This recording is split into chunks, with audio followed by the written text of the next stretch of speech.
Hi అండి అందరికీ 10th class సోషల్కి సంబంధించి 4th లెసన్ అనమాట. భారతదేశ శీతోష్ణ స్థితి లెసన్ నుంచి మనం చాలా ఇంపార్టెంట్ బిట్స్ ఇందులో ఉన్నాయి. ఒకసారి మనకి రివిజన్లా అనిపిస్తుంది అనమాట. ఇవన్నీ చూస్తే మనకి 70 బిట్స్ వరకు ఉన్నాయి. ఒకసారి చూద్దాం. ఒకే లెసన్ నుంచి 70 బిట్స్ అంటే బెటరే కదా. ఒకసారి చూద్దాం. ఒక ప్రాంతం యొక్క శీతోష్ణ స్థితిని లెక్కించడానికి, శీతోష్ణ స్థితి అంటే తెలుసు కదా, క్లైమేట్ అంటారనమాట. దీన్నే క్లైమేట్. మరి వెదర్ అంటే వాతావరణం, వాతావరణాన్ని వెదర్ అంటారు. శీతోష్ణ స్థితిని క్లైమేట్ అంటారు.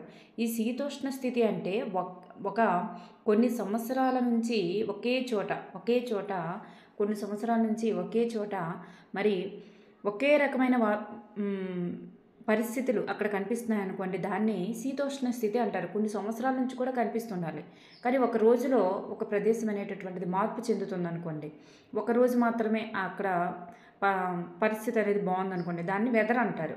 కొన్ని సంవత్సరాల నుంచి ఉంటే దాన్ని శీతోష్ణ స్థితి అంటారు. ఇక్కడ చూస్తే ఒక ప్రాంతం యొక్క శీతోష్ణ స్థితిని లెక్కించడానికి ఆధారపడేటటువంటి సమయం అనేటటువంటిది ఎన్ని సంవత్సరాలు. మరి ఎన్ని సంవత్సరాల ఆధారంగా శీతోష్ణ స్థితిని లెక్కిస్తారంటే 30 సంవత్సరాలు తీసుకుంటారు.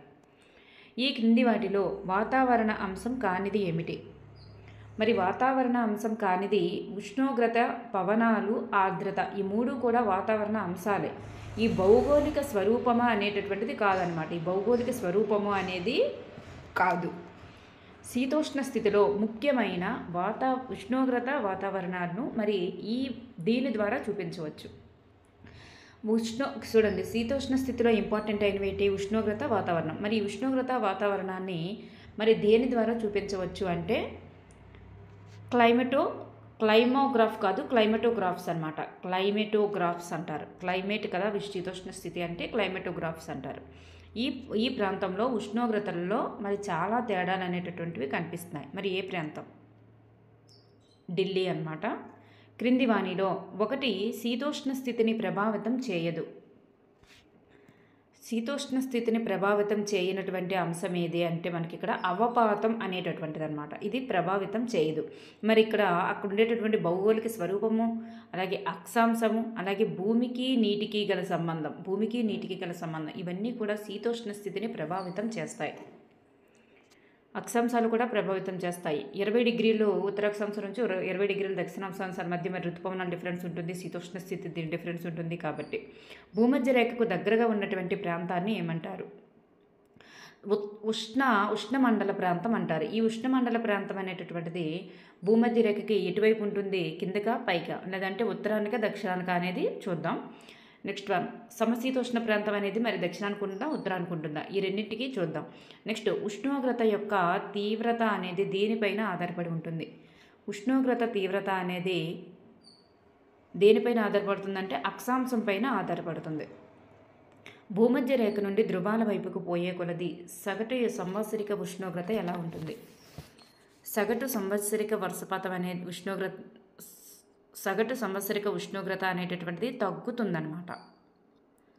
నెక్స్ట్ వన్, సూర్యపుటము అనేటటువంటిది ఇక్కడ అధికంగా ఉంటుంది. సూర్యపుటము అనేది ఇక్కడ అధికంగా ఉంటుంది, తక్కువ అక్షాంశాల వద్ద అధికంగా ఉంటుంది.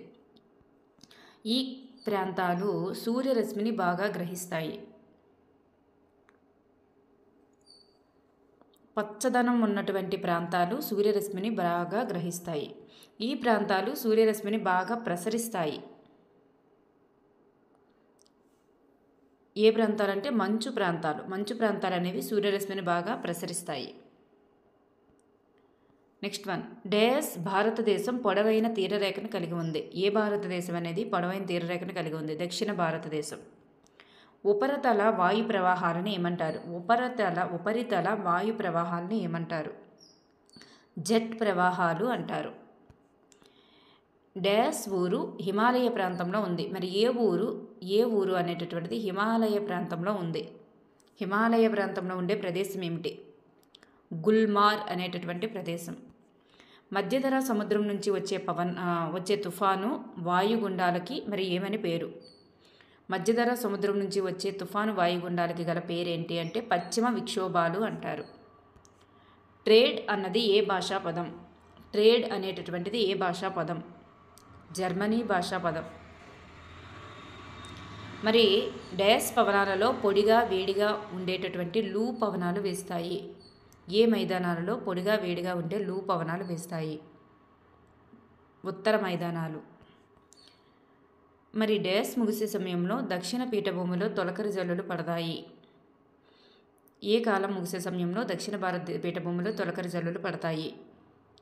వేసవి కాలం ముగిసే సమయంలో.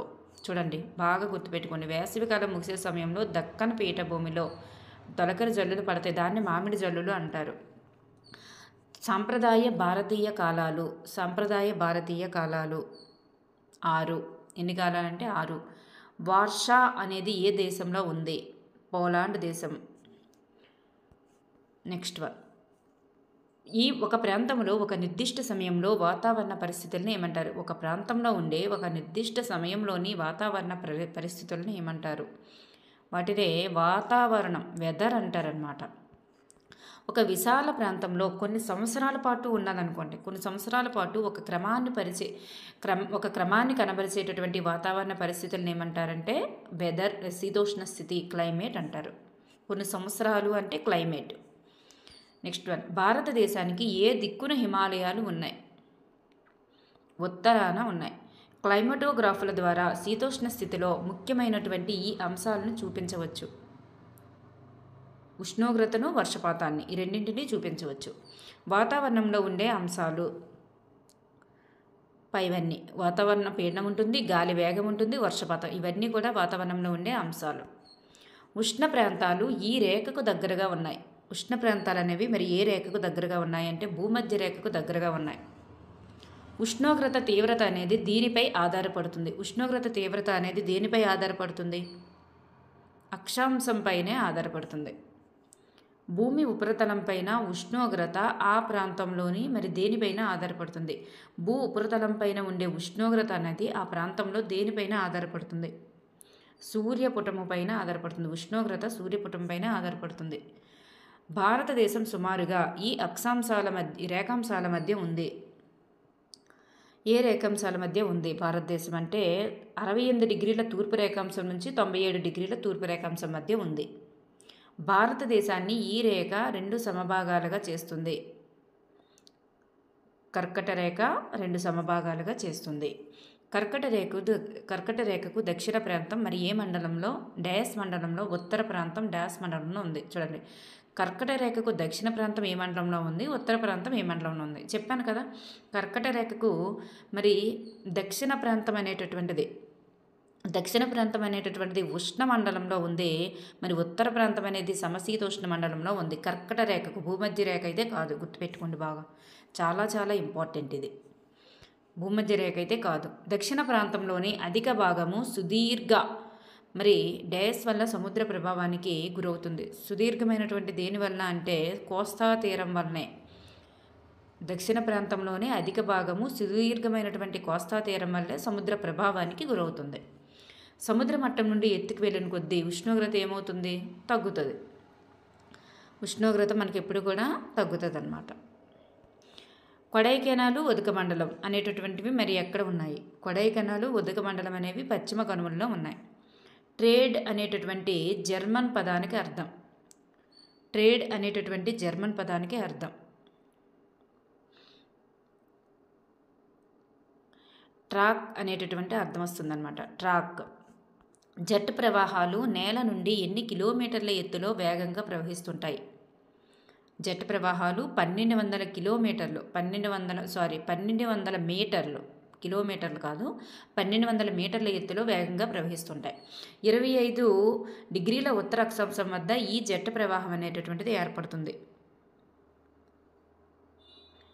తూర్పు జెట్ ప్రవాహం ఏర్పడుతుంది. చూడండి, 25 డిగ్రీల ఉత్తర అక్షాంశం వద్ద తూర్పు జెట్ ప్రవాహం అనేది ఏర్పడుతుంది. భారతదేశం యొక్క భూభాగంపై ఈ నెల నుంచి ఉష్ణోగ్రతలు గణనీయంగా తగ్గుతాయి.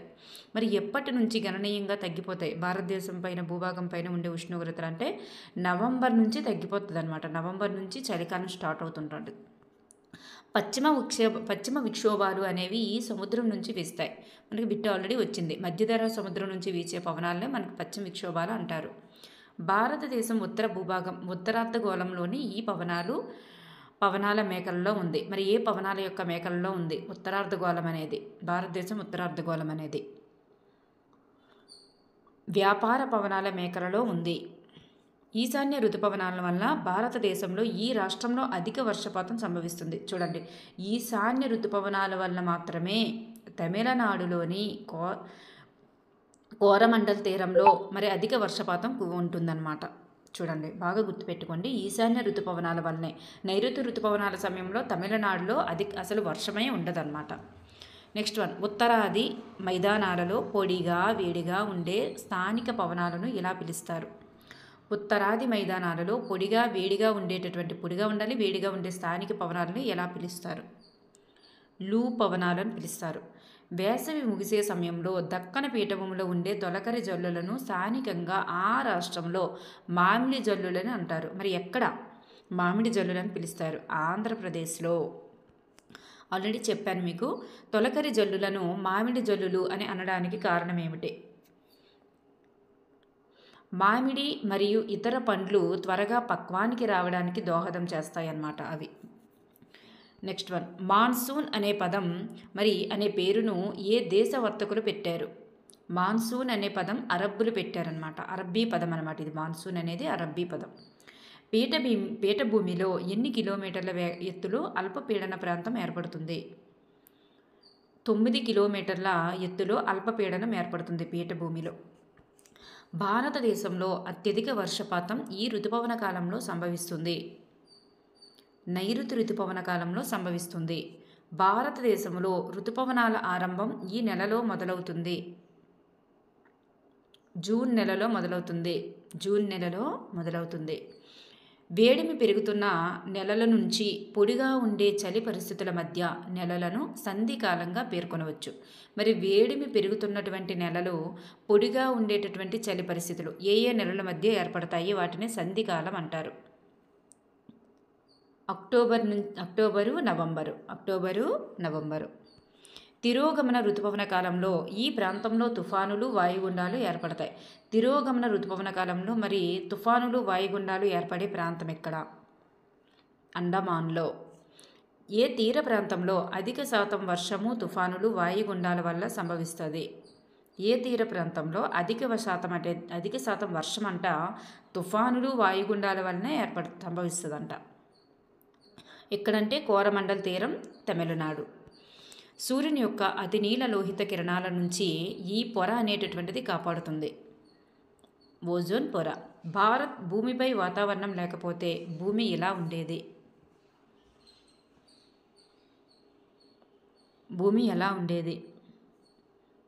చాలా చల్లగా ఉండేది. టండ్రాలో మంచు కింద పెద్ద మొత్తంలో ఈ వాయువు ఉందని శాస్త్రవేత్తలు కనుక్కున్నారు. టండ్రాలలో మంచు కింద పెద్ద మొత్తంలో మీథేన్ ఉందని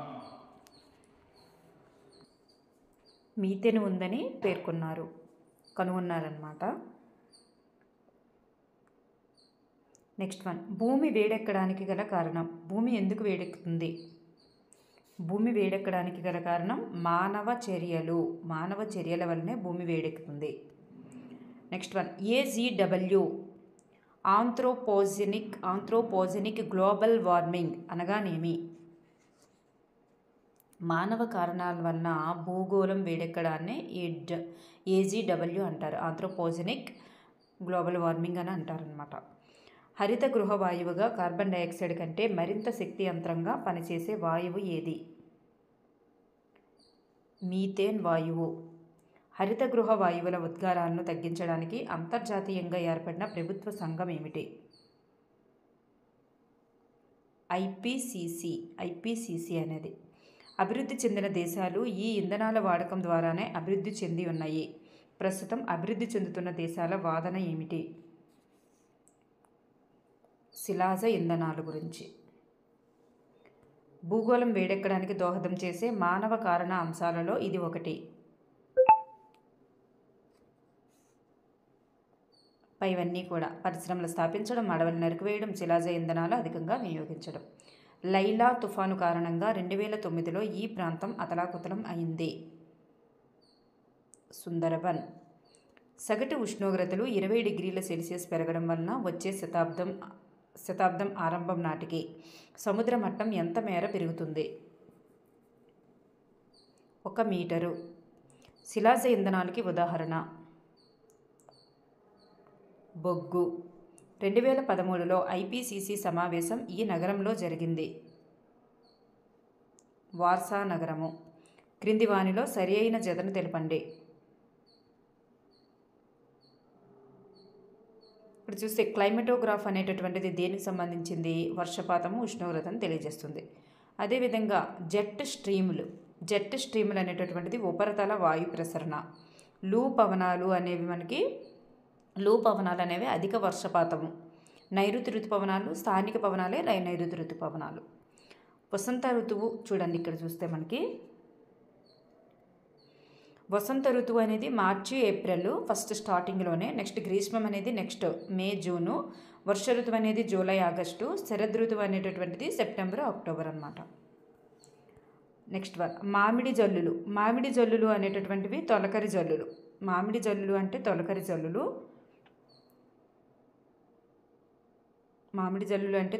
తొలకరి జల్లులు. నెక్స్ట్ మీథేన్ అనేటటువంటిది టండ్రా ప్రాంతంలో రిలీజ్ అవుతుందన్నమాట. ఓజోన్ పొర అనేది అతినీల లోహిత కిరణాల నుంచి మనల్ని కాపాడుతుంది. నెక్స్ట్ చూస్తే శిలాజ ఇంధనం ఏంటి అంటే మనకి పెట్రోల్ అనేటటువంటిది అనమాట. ఓకే అండి, థ్యాంక్ యూ ఎవరీవన్.